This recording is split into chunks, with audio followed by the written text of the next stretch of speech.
Good morning, everybody. Welcome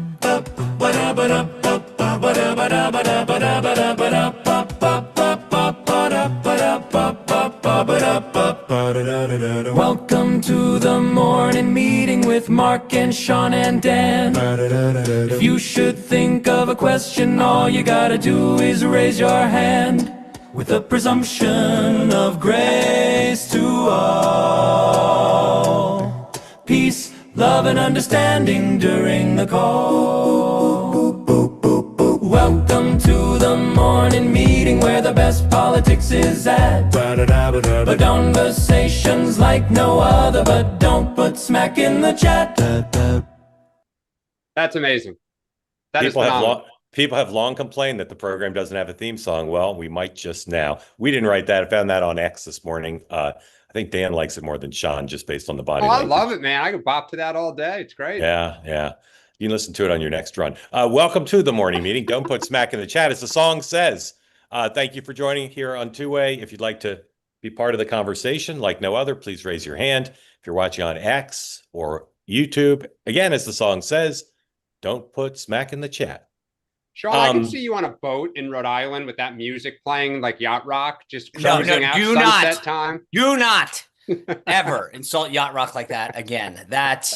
All right. That was pretty low. Welcome in. We've got lots to talk about, and I can tell you from the text chain that the three of us are on, I'm going to do my level best to keep Sean and Dan from fighting about Russia's Facebook strategy in 2016. Ooh. We can talk about it, but we're not going to fight about it. Anyway, we'll get to that. We got a bunch of stories to talk about. And again, raise your hand if you'd like to be in the conversation. And if you've never raised your hand before, please do today. All right. The president's schedule. Pool call right at this hour, 3 o'clock. He signs executive orders and congressional bills. I don't know what a congressional bill is. At 3, that's closed press for now. We shall see. Then he goes to the Fed. We'll talk about his trip to the Fed and what that's about later. He seems to be at the Fed for about a little over an hour. Vice President, don't know what he's doing. Curious to see if he goes on the Fed trip. A bunch of people are going, including James Blair, the head of the OMB, and one of my favorite and one of the most fascinating members of the Trump administration, Bill Pulte, the head of the FHFA, is going as well. And we'll see. I read somewhere Tim Scott was invited. It's basically like a field trip. And the Fed is very close to the White House. It's a few blocks away. I think half a mile maybe. And I heard on the radio this morning, president hasn't gone to the Fed in like 20 years. I'd love to read a short history of presidential trips to the Fed. Perhaps I'll ask ChatGPT to produce that.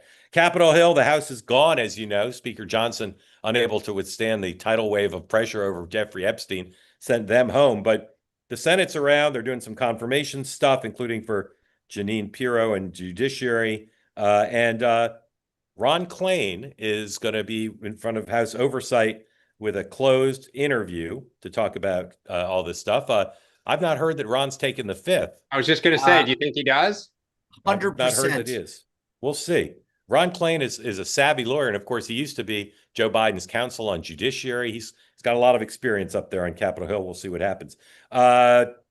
President's ambassador to Turkey, Tom Barak, is meeting with Israeli and Syrian ministers in Paris to discuss the situation in Syria. And there are reports that Ms. Maxwell is going to meet with senior Justice Department officials in prison today. We'll see what comes of that. There's some economic data coming out as well. All right, let's start with Russia. And I just want to see if we can get some consensus and some agreement.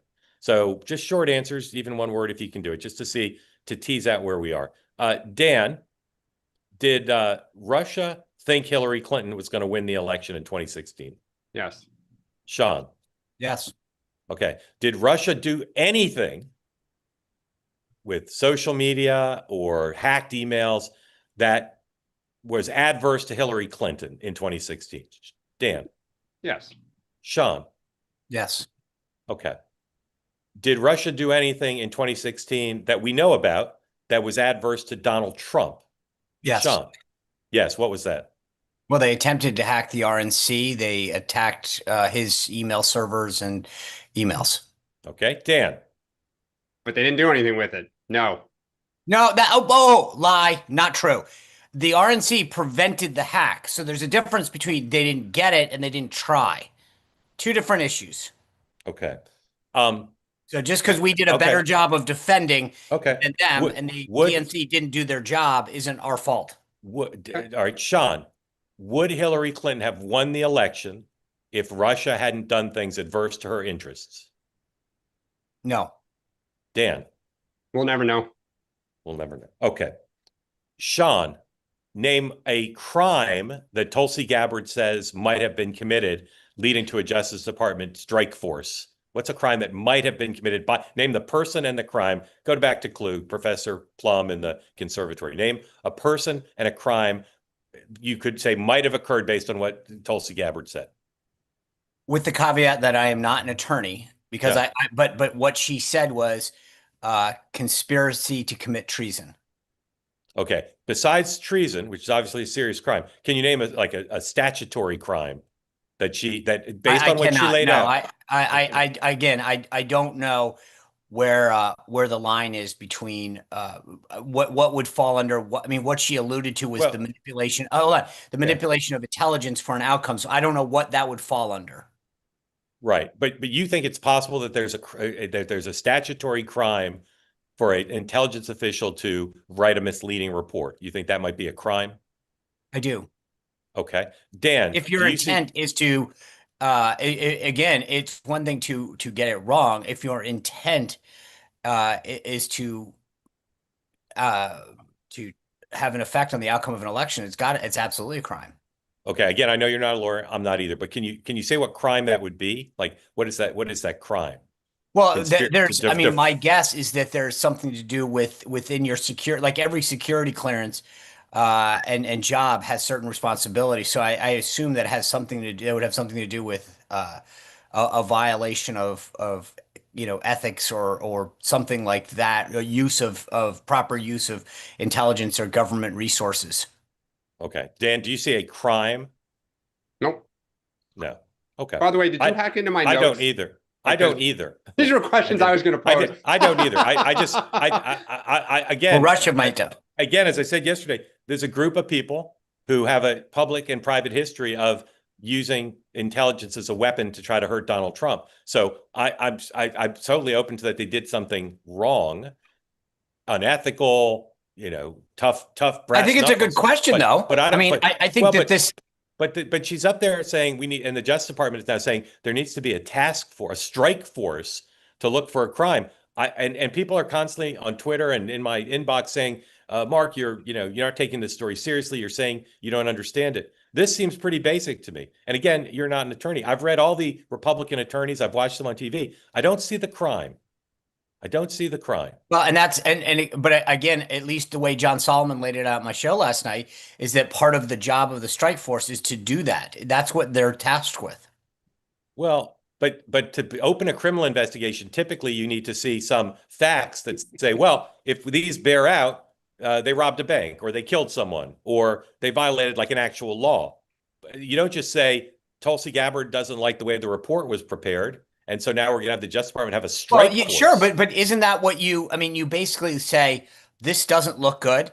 It isn't my job. I mean, that was the thing that I found interesting yesterday. They were like, what crime? And she says, I referred it to the DOJ. That's their job. Again, I wouldn't want any government, regardless of the players, to start a strike force is a made up thing, but I don't understand it. Dan. Well, it's not a made up thing. It's actually a thing. So, well, it's made up. It's made up as a criminal referral because she doesn't name any crime or any person who committed a crime. What she's saying is, I believe, listen to her closely, that they manipulated intelligence to try to hurt Donald Trump. If they did that, they shouldn't have. But I don't see that as a crime under any circumstances. Dan.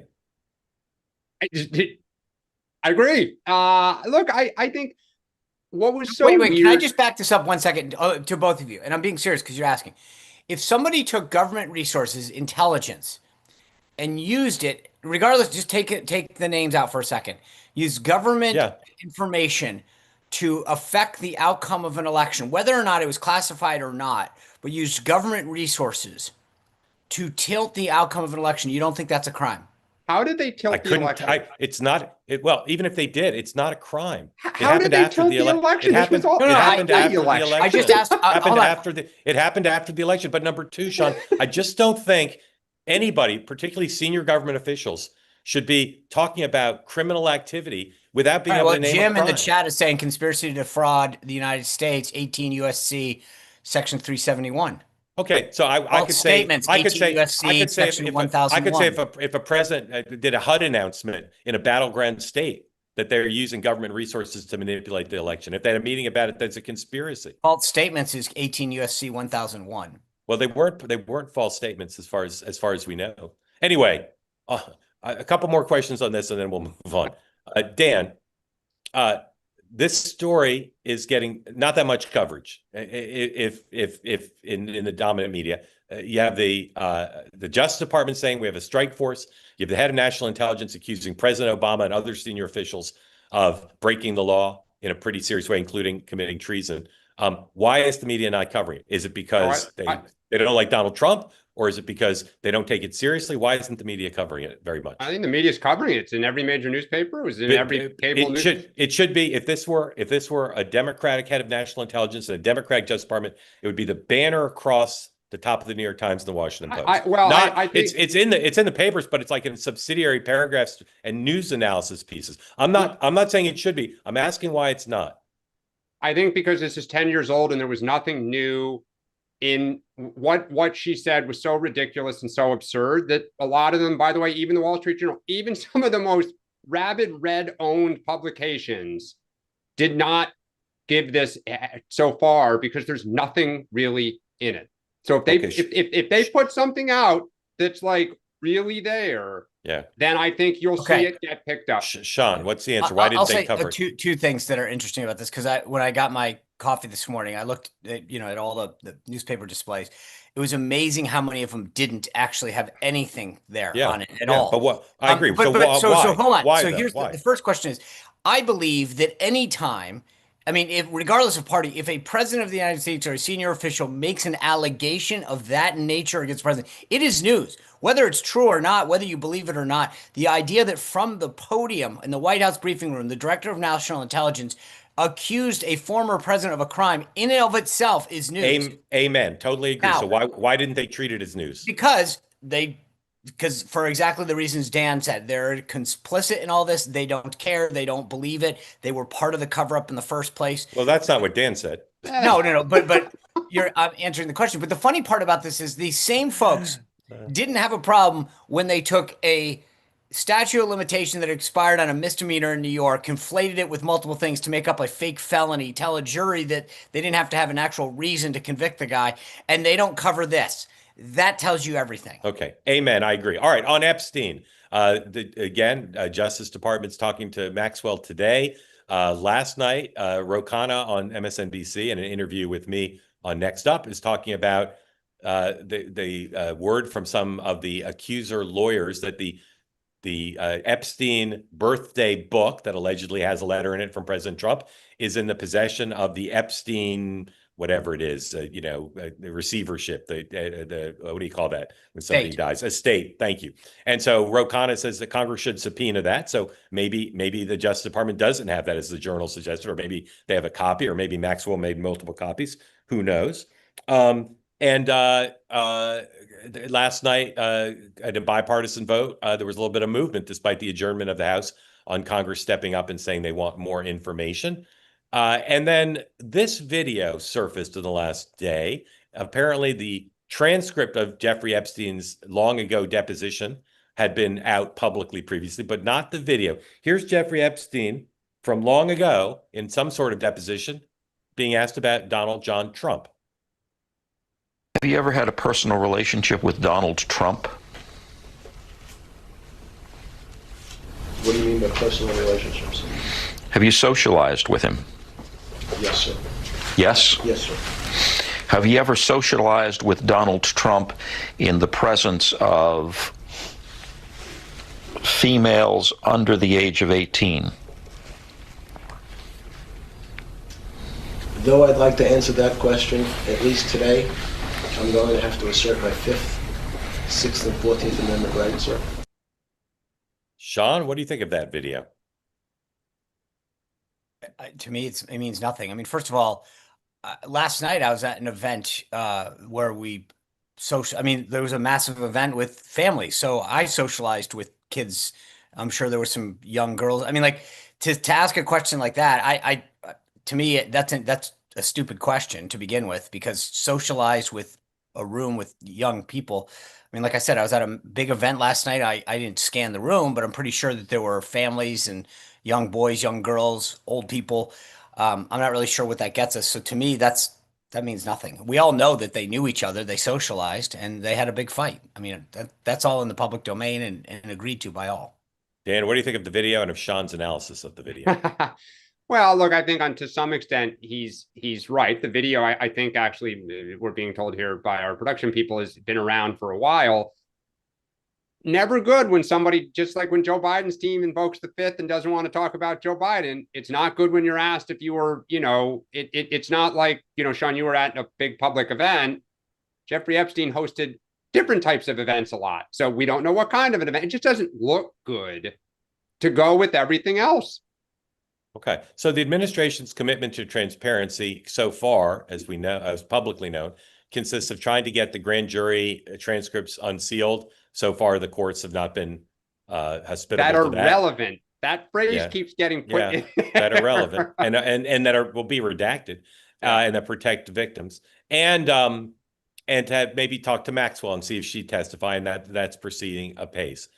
There's widespread suspicion in some quarters that Gabbard's public statements are meant to turn the page in a big way. So, Sean, where do you think the president's commitment to transparency stands on the Epstein matter? So let me take the latter first for a second. If you're Tulsi Gabbard and you just watched the Pam Bondi movie, are you really going to go down a path where you know you don't have anything, right? To me, you just watched Pam and her team throw out a bunch of binders, got everyone spun up and pissed off, and created, frankly, where we are today with Epstein. So if you're Tulsi's team, are you going to follow suit and get everyone fired up about problems and issues and concerns, knowing that they don't end up? I know enough of them that I don't think that I think that they would get that would be the case. And so I don't buy into this notion that Tulsi did something as a deflection. I think maybe it achieves a higher political bonus, but I don't think that was the nexus of it. Okay. And how would you describe the president's level of full commitment to full transparency on the Epstein matter? Well, as I've said before, when you're releasing JFK, MLK, you're going after, all of these unclassified documents, and there's one where you go, there's nothing to see here. It almost kind of creates it makes it stand out even more. So I think he has been very transparent on a lot of stuff, like not just these, but he's extremely accessible. He answers any questions. He takes it from everybody. So that's the problem, is that this one stands out as the exception.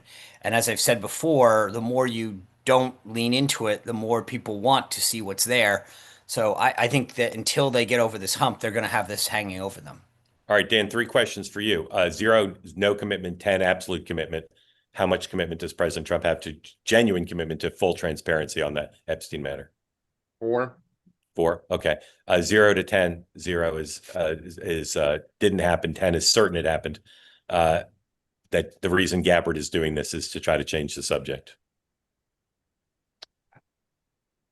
So 0 is no chance, 10 is chance. Certain.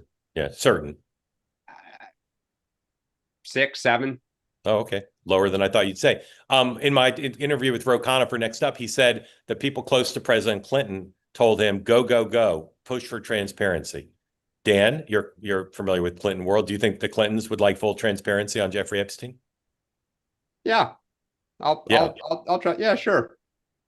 Look, his relationship with him's pretty well known. He's out of office. Like, just like Sean likes to say, Trump's been through so much. Like, is anything really going to stick? Is anyone surprised that Bill Clinton hung out with him, used the plane? Okay. Either of you want to say anything else about Epstein? No.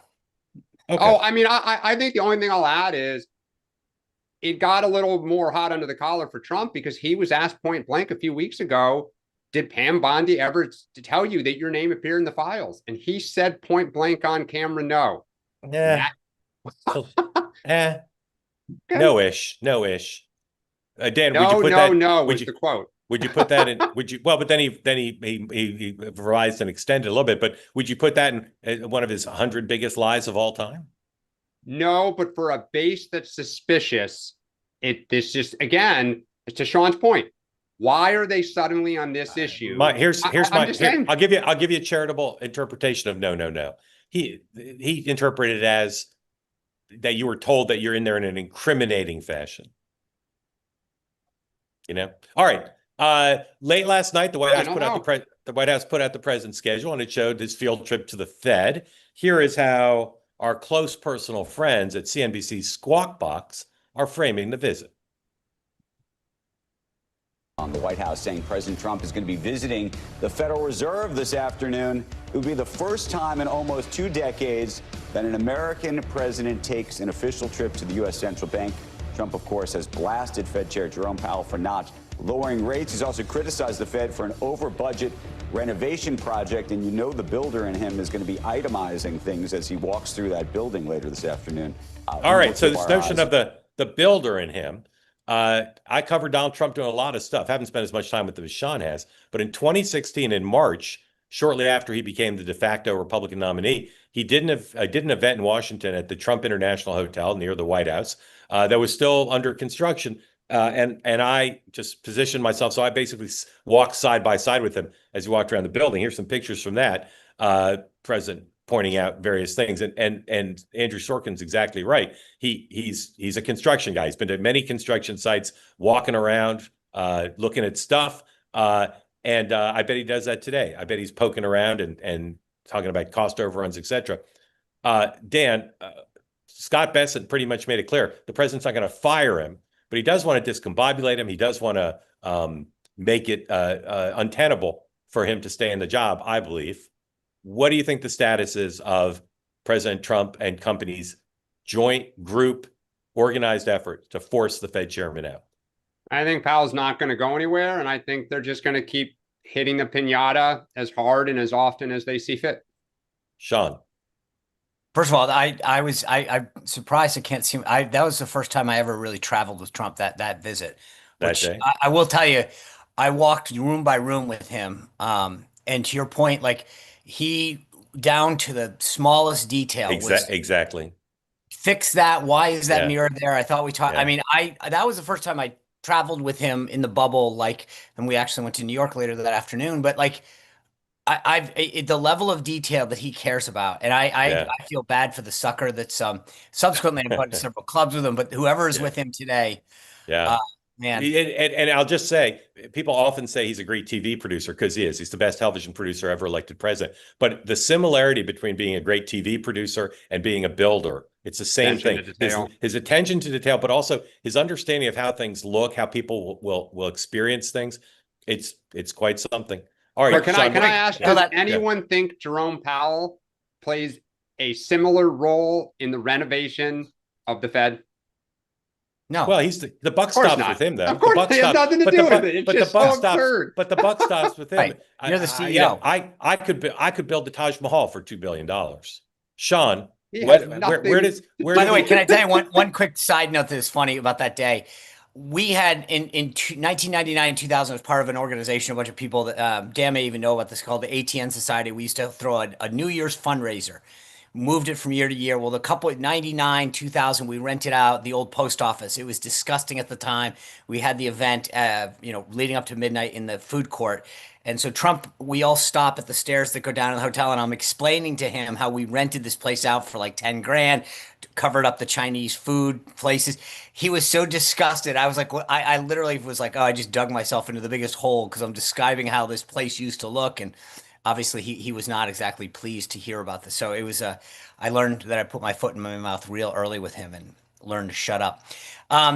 Look, I think that this isn't even whatever a step higher than a warning shot. If you're Powell, and by the way, I'll be interested to see, does Powell try to position himself like he greets him like a normal official? Totally. Is Powell there? Do we think we don't know? We don't know. Well, he's got to. I mean, I guess you somebody's got to be there. I mean, it's the president. He might have a dentist appointment at 4. Well, or a day anyway, job. I mean, look, this is the biggest shot across the bow because Yes. he knows this, they have to make this case for cause. And this is the one, this is like, hey, dude, upping the stakes like you've never seen before. And if I are Powell, just he's playing this game where he's saying, you might want to push back on me and say Yeah. that I can't, but I can, and I'm going to Yeah. itemize Yeah, all of but your. so we don't know the logistics of this, right? It wasn't publicly announced till last night. But I wonder, like, if you're over there in the Fed and you're a Powell person, are you like taking like the marble candlesticks and like shoving them into a bag? You know what I mean? Like, if they Yeah. find problems, that's good for Powell because it means, well, there's asbestos that's going to cost a lot of money. But if they find like opulent things, it's going to be bad for But Powell. hold on, but we have to go back. I mean, just because we're actually taking this seriously here, the way federal renovations work is there is a department whose job it is to oversee federal renovations. These Yes. buildings are old, right? The idea that Jerome Powell, who runs the Federal Reserve, is sitting around and saying, "No, I want silver, not gold. I want this toilet seat. Wait, can I get a heated toilet?" Dan, you're right on the merits, but this isn't about the merits. They're using this whole thing to try Mark, to force I the get guy it. out. It's the absurdity of Trump. It is if just Trump, the smoke screen, everything. If Trump is be able to, with the cameras rolling, if he's Yeah. able to say, "Look at this marble staircase," Nobody it's gonna- cares. Nobody have the balls and Oh. fire him. Have the balls. You look like a whiny little you know what. You're sitting there like you They've decided- overrun. they've I decided would that- fire you, but the lawyers tell me I can't do it. Have some balls. And No, fire him. quite the opposite. The lawyer said this is the only way you can. Then and go so do it. Let's Then go taunt do it. him. Then go All right. do it. All right, two more Hold the topics, and then standard. your questions. Please raise your hand if you want Great. in on the conversation. Every year after the presidential year, you have two marquee political contests: the gubernatorial races in New Jersey and in Virginia.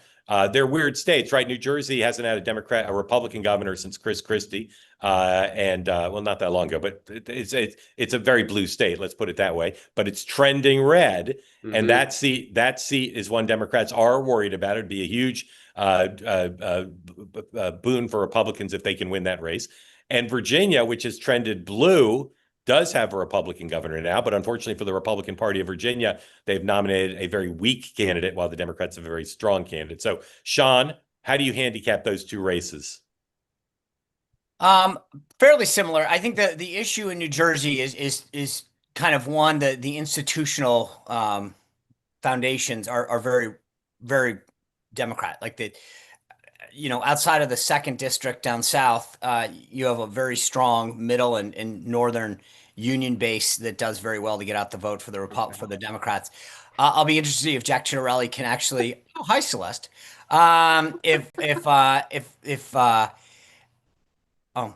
It's our anniversary. She just got home. She was out of town. Okay. Hi. Happy anniversary.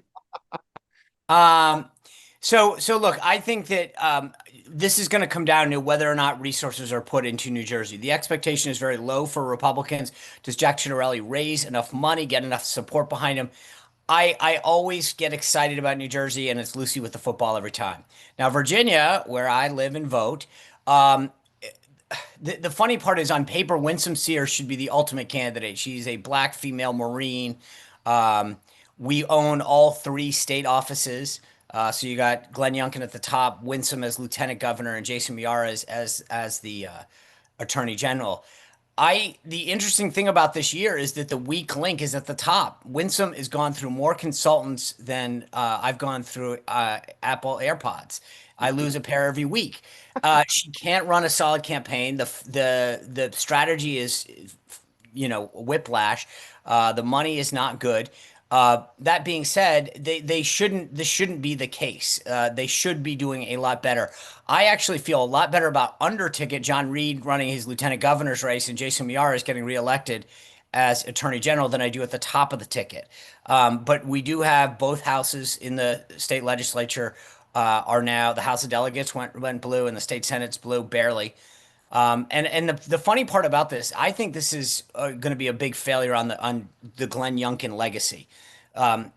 Youngkin politically, lost a lot of ground, doesn't really have any kind of signature piece of legislation, hasn't done much. His team has been, frankly, going into the previous midterms, was on the wrong side of the abortion issue. So to me, they didn't do a good job building this up. They didn't give Winsome, I think, the appropriate ground to till to get ready for this. Not that, I mean, and she's got her own strategic problems, but I wouldn't. This is one where, again, going into an election, you've got history and then mechanics in the candidate. In the case of New Jersey, the candidate is TBD. Let's see how Jack does. Mikey Sherrill's a pretty strong candidate, but Charlemagne the God had her on the other day and asked her about, how she suddenly got $7 million in her bank account and she couldn't answer the question. And Charlemagne's like, how does $7 million of net worth accumulate and you can't answer that question? She was like, well, let me look. I'll give you a hint. If you put $7 in my bank account, I can tell you where it came from. In Virginia, again, this is a candidate issue. I think if they ran a better campaign, this is on Winsome and her team. If she loses, it's not because of a Virginia issue or a trending issue. The ground is there for her to win. And I think if the under ticket can overperform and win, it proves that she was just the weak candidate. Dan, you run your gubernatorial races, as Donald Rumsfeld would say, with the candidates you have, not with the candidates you want. Dan, how do you handicap the 2 gubernatorial races? First off, where's Kristen Davison that Youngkin has no legacy and nothing that he accomplished? I think. Wait a second. Where is Axiom? You might want to Google that one. They popped smoke as soon as they had a better candidate down in Florida. So I'm not really sure Axiom and the governor are in good standing, but that's a whole nother story. Yes, for a different show. Dan. Okay, I was just going to say, I think Democrats feel pretty good about Virginia. I think Abigail Spanberger is a good candidate. I think there's excitement about, potentially her future. I think actually talking to someone yesterday very involved in Virginia politics, the party actually feels fairly good about the lieutenant governor's race as well. So, I mean, we'll see what happens. To Sean's point, Democrats are actually nervous about New Jersey. Not that I think we're going to lose it, but to your point, Mark, it is trending red. And I think the question is, does Mickey Sherrill win by 5% or more? If it's 4%, if it's right at 5%, you're getting in the point where it starts to become a swing state. And with the wrong candidate and a decent, and Republicans have a good candidate, you could lose. And, Pennsylvania's gone a little red. So I think there's anxiety that New Jersey may be a little too close for comfort. All right. Lastly, and then your questions. Wall Street Journal says Joe Biden got $10 million from Hachette to write a book, and that it's going to focus on his presidential years, and that he's got to write it quickly before time runs out. Dan, first question. Will this book be a good read? Well, you made the point. If he channels his son, Hunter Biden, it'll be unbelievable. Yeah. I mean, if he goes after everyone to literally try to settle a score, it'd be amazing. Yeah. If you were his advisor, Dan, and he said, I'm going to write about how Nancy Pelosi screwed me and Chuck Schumer screwed me and about George Clooney, I'm going to do all that and it's going to be good. Would you tell him, yeah, do that? Or would you say that's not going to be good for your legacy? Don't do it. It'd be terrible for your legacy, but I'm not sure anyone's convincing Jill or Hunter of that right now. Yeah. Sean, what would you like to read about in that book? As a reader, what would interest? I know what I'm getting you for Christmas, Sean. Yep. Yeah. Does anybody? First of all, just full disclosure, I've read Corinne Jean-Pierre's book. I've read Hunter's book. I am a political junkie. I'll read most anything. I don't have any confidence that Joe Biden is going to write that book. I don't think he may probably know what's in that book. He's got a ghostwriter in ChatGPT. He doesn't need more than that. Right. I mean, but my point is that if he wrote the book or actually know what was being written, I might read it. But that to me, I just want to break down the math for everyone real quick. Understand this: at the high point of book, like full price is $30, right? So it's usually a book retails for generally full price 27 to 30. Most books don't sell for that. On Amazon, you'll get it for 21 or 22. But let's just assume full price, you pay full fare, $30 a book. To break even on that advance, Hachette would need to sell 333,333 books. Not a chance. Not a chance. Do you know, our audience is so responsive. On the last 2 topics, I've gotten emails from people watching the show And these are bold-faced names. I can't read them, unfortunately, because I don't have their permission. But gentlemen, I'll just remind you, we are being watched. Maybe play the theme song again. All right. Time for your questions. What did we say that wasn't? I'll tell you later. Time for your questions. But wait, hold on. Always, Can you just both wait, Mark? You've written multiple books. Dan's very good at math and fun. I mean, like, we raised some money last night. I don't know how much. I mean, it was a lot. Honest to God, I mean, just off the best case scenario to break even. I will tell you, having gotten advances that were larger and smaller, although none were 10 million. He must have basically said he'll do a version of what Hunter said. If it's just going to be, I don't know. Here's how we got the Build Back Better through. Exactly. Or I looked at Netanyahu and I said, whatever. He must have promised to write like a tell-all memoir. He must have. I believe. Fair enough. Okay. Because they'll never make the money back. 350,000 copies. There's just not a world in which, honestly. How about the book tour? Think about what that's going to be. And when, by the way, is that during the? Is this even a serious? Are we being serious? The book tour? The guy didn't leave his basement during COVID. Maybe Hunter. The only book tour he'll do is room to room in the Biden house. He'll go to the kitchen. Yeah. All right, we'll see. One in the bedroom. He'll do maybe he'll come on this show. Stacey, welcome in. Thank you for joining. Appreciate your being part Hunter of the two-way Biden community. last night was like, wait a second, how did he get 10 million? I'm going to start selling paintings again. Stacey, thank you for joining. Tell folks where you are, what's on your mind for Sean. I'm in Austin, Texas. Yeah. And I've been on once before, and I listen every single day. Thank you. I have a statute I want to propose as pertinent. Well, I don't know what the statute is that says the CIA is not supposed to run an ops on the American public, but I've been reliably informed that's supposed to be illegal.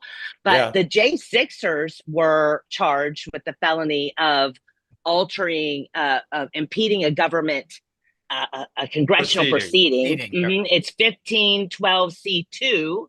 Whoever corruptly alters, destroys, mutilates, or conceals a record, document, or other object, or attempts to do so with the intent to impair the object's integrity or availability for the use in an official proceeding. Now, you, Mark, I've noticed kind of had some little bit of hedging on whether or not you understand what happened, but I think you do now. And Megyn Kelly and Matt Taibbi did a great rundown on her show the other day. But this is an official document that was ultimately used in Congress, and it was altered in order to obfuscate or to create confusion. So that's my proposal on which statute, at least one. I don't know many statutes. Could be, but if that's a prosecutorial crime, it happens every day. But I think the broader point. People went to jail. People went to jail for that crime. To Stacey's point, here's the difference that I see as a non-lawyer. There's a difference between, like, plenty of laws are applied to people to, quote, get them, right? And so the question is, you look at a lot of what people in Trump world faced, where there's like, that's got to be kidding. You can't use that statute to go after him. In the case of Trump in New York, it was literally like, let's take 4 expired misdemeanors, wrap them in a bow, pretend we're going to call it a felony. So if you can be that creative against Trump people, the Trump people can be that creative against I keep saying 2 wrongs don't make a right. But the thing I don't know is that I still keep coming back to, Stacey, with all due respect, is even this absurd House report, which has been out there for 8 or 9 years, states Russia interfered in the election. Nobody disagrees with that. Now, yesterday Tulsi labeled it chaos. Okay. The chaos all was to damage a candidate. Now, where they're splitting the difference is, just because they tried to hurt her doesn't mean they were trying to help him. Okay. Okay, fine. Because they thought she was going to win. Exactly. And that's the irony of this. Like me and everybody, but everybody but me and Jason Miller, they thought Trump was I mean, I think that the only reason we know all of this is our intelligence units. Correct. So the House admitted this in a partisan report. The Senate Intelligence Committee admitted this in a bipartisan report. Who was the co-chair? You should go ask Marco Rubio because he was the co-chair. Can't ask him; he's too busy. Stacey, thank you, appreciate it. We'll keep go in search of a crime. Can I real quick? I would refer. Matt Taibbi wrote extensively about this yesterday in his Substack and analyzed the. People keep offering him up. I've read everything he's written about it. I still am not convinced that there's a crime. No. I'm not. I didn't suggest that. I just said if you want to know more about what the actual reports say and don't to make up your own mind. Yeah. Matt lays out in his Substack column yesterday. It just says, here's what was actually in the IC reports. Yeah. Here's what the committee says. You make up your own minds, but I think that it's actually interesting to read the underlying source documents as opposed to what people say someone said they said. I agree. Allan, welcome in the election. Allan, welcome in. Thank you for joining. What's your mind? Good afternoon. I'm coming to you from the east coast of Sicily. Wow. Retired here, Navy guy, former Navy weatherman, but I found my way here. And a meat talk. Yeah, I'm a meat talk dude. Allan, how are the tomatoes where you are? Undescribable, fantastic. Why can't America have those tomatoes? Because we don't have Mount Etna generating that special soil up the hill from my house here, which is and the sunshine. Send me a bucket of the soil and I'll try. I just of all the things about Italy, I don't understand how they grow those tomatoes. Oh, you gotta watch what's his name who did this special about touring the food tour of Italy, where he talks about the soil and everything and all the reasons. Why our scientists should be great. Allan, how long have you been there? I've been here for 8 years now. Did you go knowing Italian already? Yeah, pretty much, but not as well as I do now. I have 2 young teenagers and they've absorbed. They speak Sicilian, they speak Italian, Sicilian, and do you know how to say "don't put smack in the chat" in Italian? Non fai scherzi, no chat. Love it. What's on your mind, sir? Thank you for being part of Two Way. Well, I actually just wanted to give you from a 30,000-foot view, nothing topical, just to compliment you on creating this platform. I remember during the Clinton impeachment trials, I was watching the vote and having Peter Jennings, every time a Republican voted, he would say the extremely right wing, the extremely conservative guy. And I'm yelling at the TV saying, come on, dude. And then I used to watch Tim Russert. And when he had a Republican on, he would always ask Republicans, would they be willing to raise taxes? But when he had Democrats on, he would never ask them, are you willing to cut spending? My point is, I'm raising my fist at the TV, but it was a simplex circuit. They were, I had no opportunity to say anything.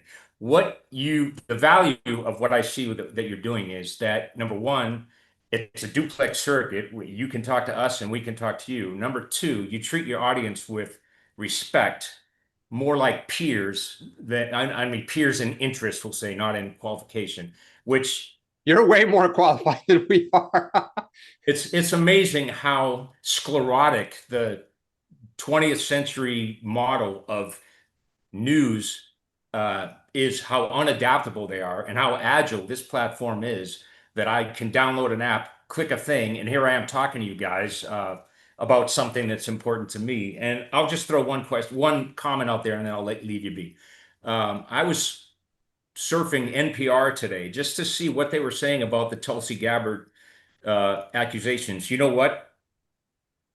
Niente, nulla, nothing, zip. Yeah. So not surprised. Allan, thank you for that. A couple things, but besides truly thanking you. What did you say? We were a duplex. A duplex. In radio talk, a duplex circuit is I can talk to you. Duplex circuit. All right. I'm going to check with the lawyers. I think we may change the name from two-way to duplex circuit. I like duplex circuit. Also, that theme song is a banger. You need to keep that. Okay. Second, and then I'll turn it over to Dan and Sean to comment or ask you questions. You know me, if you watch the show, second to no one in terms of calling out liberal media bias. However, the 2 people you cited, Peter Jennings and Tim. I knew Tim a little bit, and Peter was my mentor. You singled out the wrong guys, and I'm not saying they were perfect. And being totally honest, as much admiration I had from what you said about both of them are both things they both did. They did do that. However, they are, and again, I've been in this business for decades. they are head and shoulders above almost anyone else in understanding and fighting liberal media bias. So I'm not quibbling with your general point or the specifics you cited about them. I heard Peter say that all the time, and I try to nudge him away from it. But those two guys were almost alone in their heyday in fighting against liberal media bias. And so I just want to say that Bernard Goldberg, when he wrote that book Bias, what's it been, 20, 25 years ago? Probably more, probably 30. More. Yeah. He was one of the first guys that alerted to me to be aware of that. He was, but Peter understood it. He understood how insidious it was, and he believed in the Michael Jordan sneakers thing. Republicans watch TV news too, and we should have their audience. Dan, question or comment on what Allan said? No, just thank you, Allan, for watching the show, and thanks for all the kind words about the platform. Sean, you want to give your mailing address for tomatoes? Please do. Oh, yeah, I'll take them. Yeah, although I'm not really sure that USDA is going to be excited when they go through the mail system, but I would we'll see. Maybe I can come get some in Italy from you.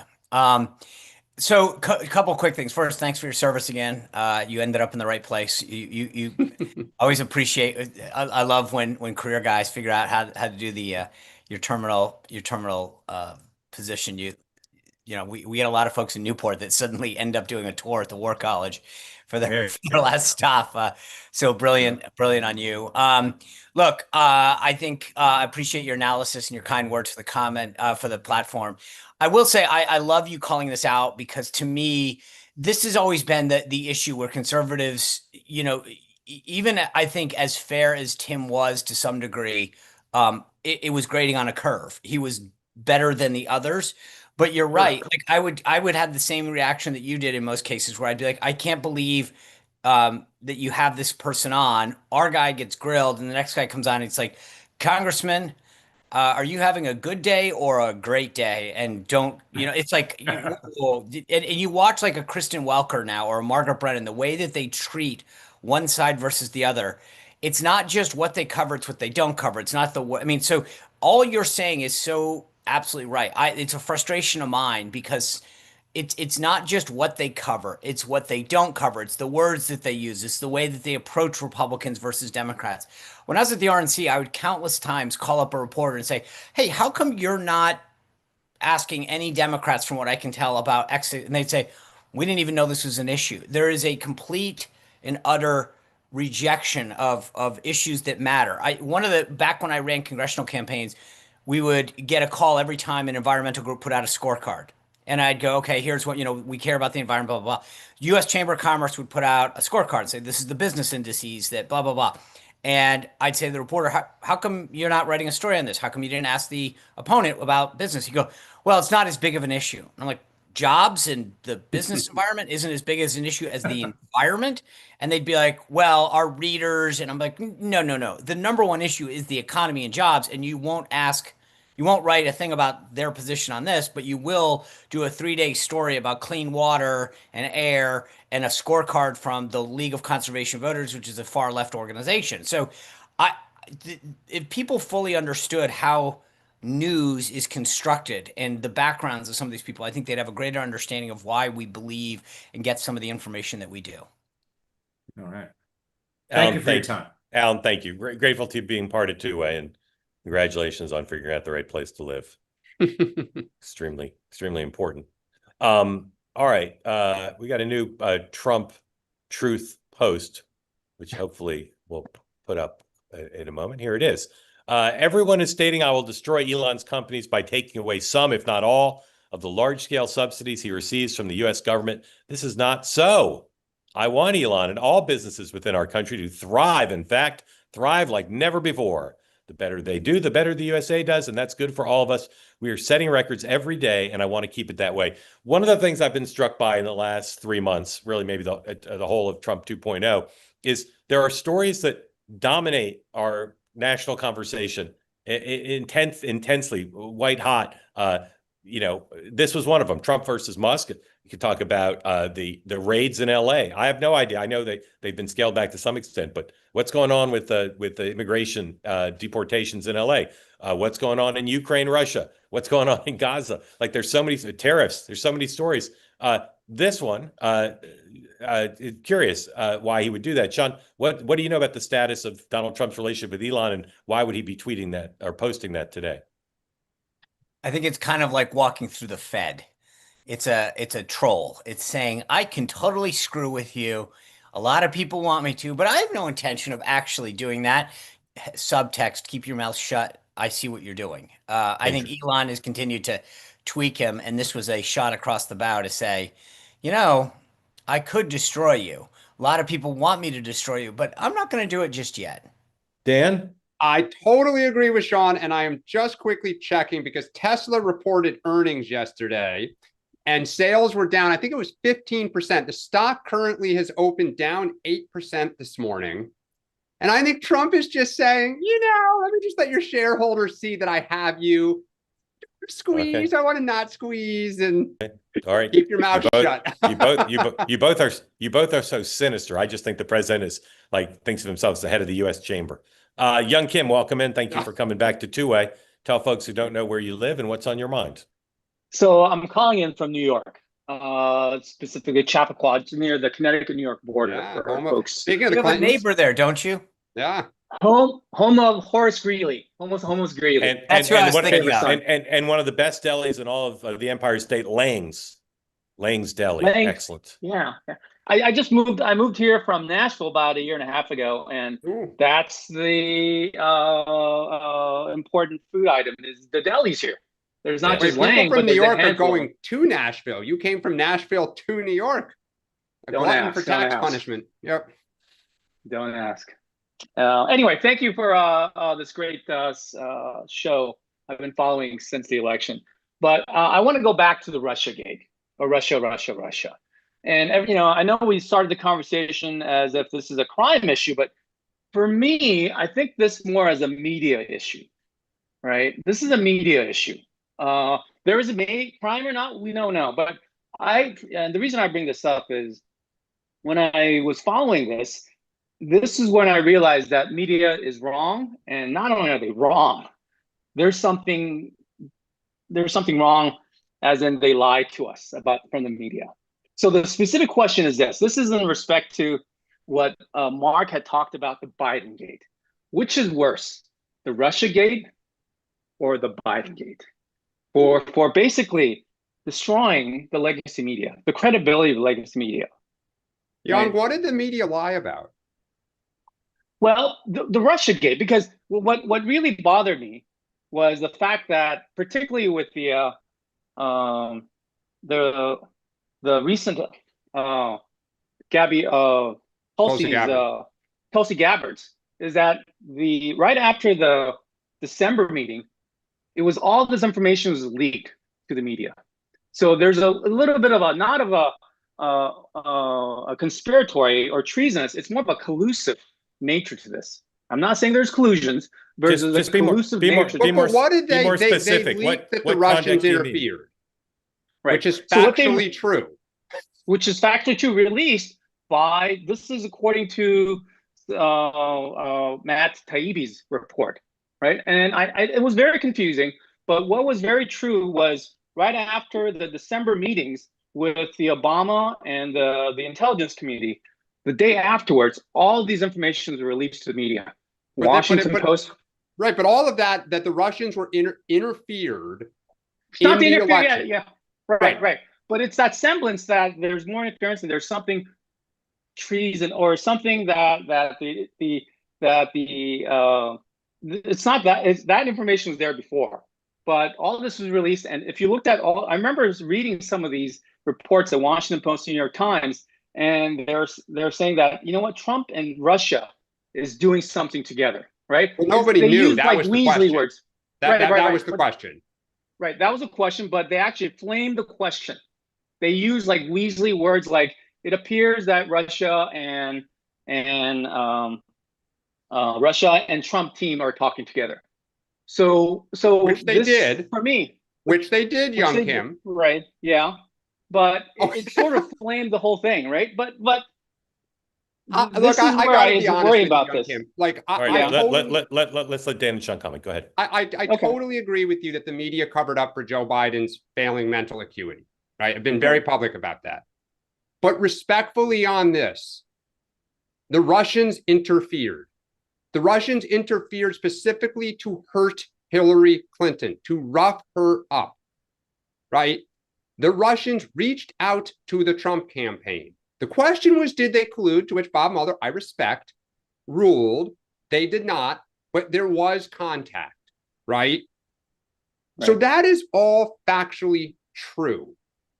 What the administration did was get out there, look, something went on, right? They meddled in our election actively. It was a close election, right? They had some intelligence that there was communication between the two sides, between the Trump campaign and Russia. And their point was, this needs to get out in the public and looked into because, one, the public needs to know that the Russians were interfering in our election, and that's outrageous. Do you agree, Young Kim, the Russians should not interfere in our elections?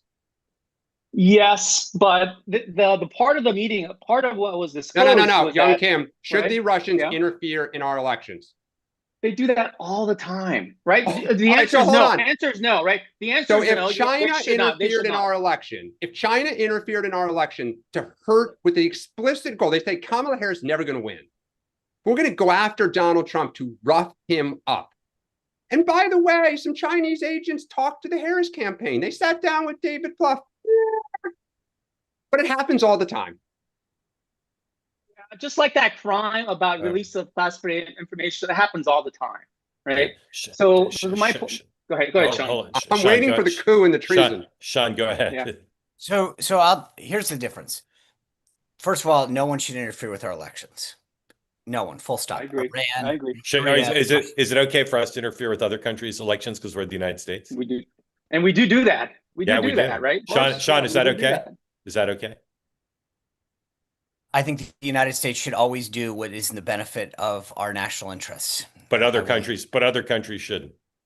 Correct. It's very different. Okay, go ahead. That being said, so just to put a point on what Young is saying, there's a difference between, first of all, it's wrong. Full stop. Okay. Russia interfering with our election. The media narrative, though, and let me just into anything. Like if you to tell the media that this is what Trish Regan put out. The election to elect Trump is the end of our democracy. Anybody know what that is? Anybody know what that is? Hacked the election to tilt it to Mr. Trump. the Russians definitively hacked the election. Russia. Sounds like we may have been hacked. So it's clip after clip of them saying that they hacked it to benefit Trump, right? The media narrative wasn't that they interfered, which is one thing, but that they created an impression that they hacked it and they colluded with Trump for an outcome. That is not true. They said it definitively as a fact. CNN, that was not all the media. That was some people in the media. Okay, so wait a second. How many people in the media have to say it at every network before it's the media? Because nobody said Donald Trump or Hillary Clinton did this, this, and this. So it is. There is not a single news organization of record that didn't say that Russia hacked the election to benefit Donald Trump, and in most cases went as far as to say they colluded. You know, it's funny. I will tell you one quick story. On January 5th, 2017, I was at Trump Tower in the room. I had a clearance, so I was one of the few staffers that was in the room with Comey when we got Annex A and read it. And then I had people like Ben Smith and Jake Tapper tell me what happened in that room. And I said, well, actually, I was one of, 8 people in the room. I can actually tell you what happened without getting into any of the classified information. They went with a false story despite having somebody that was in the room tell them what they were reporting was false. They chose to perpetuate a false narrative and create an impression that the legitimacy of that election was less than it should have been because of a desire to undermine the validity and legitimacy of Donald Trump's presidency. All of them did it. All of them. That is not true. Young Kim, thank you. All right, we're going to warn our affiliates. We're going to run just a little bit over. Sean, what do you have on tonight? Thursday, it's panel day. So we got Elizabeth Sullivan from the Daily Signal. Our good pal Larry O'Connor is going to be here. And then a young woman, we're giving her a shot. Her name is Batya Ungar-Sargon. We're going to see how she can do. I've seen her bring the fire before, so I'm looking forward to a fun. The Velvet Hammer. That's right. That's right. I got 4 2-ways and 1 next up to tell you about. Next up, I'll do you better than Batya because I have Batya too, but I also have Dan. And I've also got, as I said before, Congressman Ro Khanna. That'll drop later today. Here are the 4 2. I don't think I've ever been above Khanna on the like in the readout. That's awesome. I built towards Ro. All right, here are the 4 2-ways. There are two at 4 p.m. Eastern time today. Dan is on the group chat with Boccia. So, more Dan and Boccia together, along with Emma, Joe, Nina, and Robbie. If you've never sampled the show, please do. I recommend it to you. 4 Eastern. Same time, 4 Eastern. You've got your choice. And you can, of course, watch them on demand later. I'm going to have a special two-way that'll air tomorrow night on CBS Paramount, Stephen Colbert and Donald Trump. We're going to talk about, with a little distance from his firing, what it means. Join us for that. You can join live if you want to be on the two-way platform. It won't be on YouTube till tomorrow, but join live to participate. Watch it live. Go to twoway.tv to sign up to join that on the Zoom, and it'll be in my Substack as well. Then 6 o'clock tonight, I'll be here with Two-Way tonight. My guest, Katie Balls, Washington editor of the Times of London, and Ian Smith, director of polling and analytics at Navigator Research, will both join me at 6 o'clock. We'll round up the news of the day, including everything having to do with Epstein, Russia. Maybe I'll read excerpts from the Biden book that I'll have ChatGPT write. And then 7 o'clock on YouTube only, a chance to see the premiere of Michael Moynihan Report, with the author of Drop Dead: How a Coterie of Corrupt Politicians, Bankers, Lawyers, Spin Masters, and Mobsters Bankrupted New York, got bailed out, blamed, etc. It's the longest subtitle of any book I've ever read by Richard Farley, and the book's great, really interesting. So join Michael at 7 for that. And the three of us will be back tomorrow, 9 a.m. Eastern time. I know this will be a controversial choice, but Paul, please play us off the air with our new theme song. Thank you all for watching. I'll see you at 4 p.m. and 6 p.m. tonight. Cue the theme song.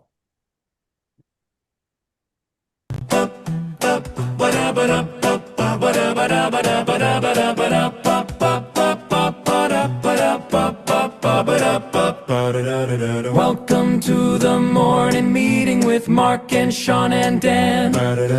If you should think of a question, all you gotta do is raise your hand.